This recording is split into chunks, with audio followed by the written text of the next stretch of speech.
Pilipinas, lingid sa inyong kaalaman, habang ang mga kongresista, mga jutang ginemes, ay nagkakagulo, actually, nanggigipit, nanghaharas sa vloggers, sa Pilipino, sa mga Duterte, but more on sa Filipino. Habang sila ay ginagastos ang pera ng bayan, kasabwat pati ang mga kaparian. Putangay na, parang ayaw ko nang maging Katoliko kung ganito lang naman ang mga paring mga hegemonyo. Alright, let's talk about that later. Breaking news ito, actually kahapon, mga kababayan, ay may tumawag sa akin. Sino yung tumawag? Okay, of course, concern na concern, ito ay taga-Ayala, Alabang. So, nung tumawag siya sa akin, chinek ko yung balita, wala pang balita about dun sa sinabi niya. Pero, ano ang nangyari?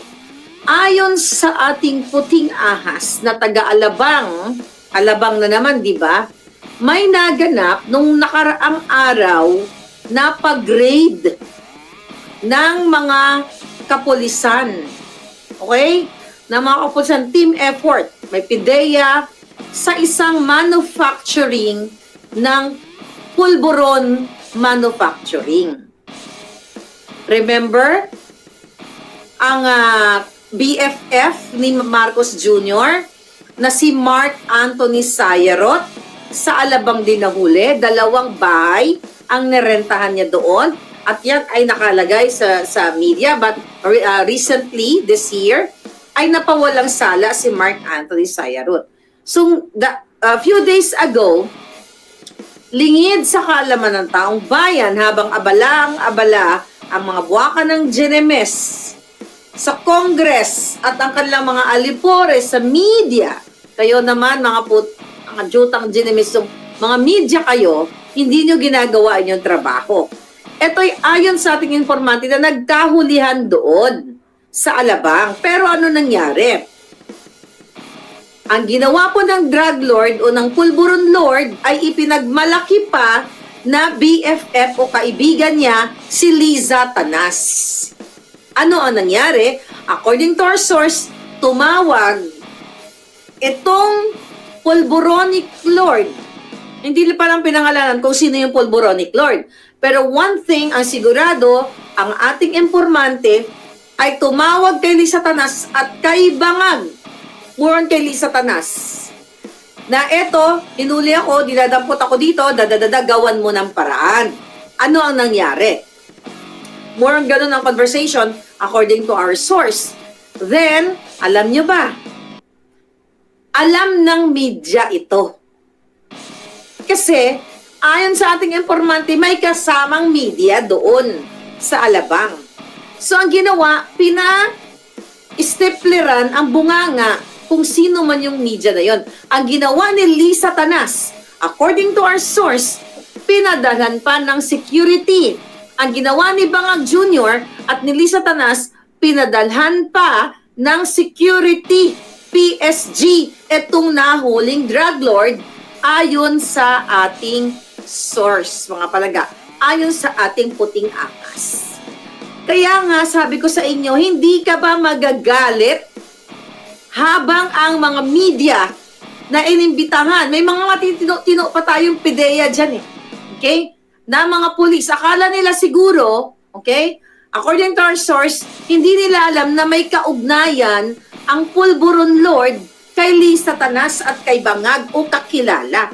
Kaya nung nahuli, ay tumawag lang kay Liza, nagmalaki pa ang pulburon lord. Nagsiga-sigaan pa daw doon, kaya sabi ko, saan pupulutin ang taong bayan?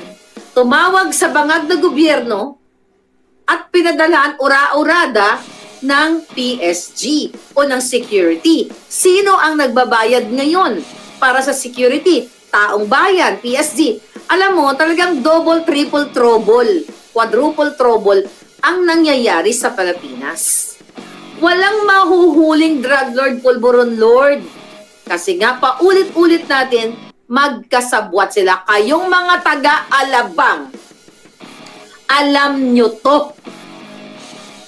ang nahuling polboronic manufacturer.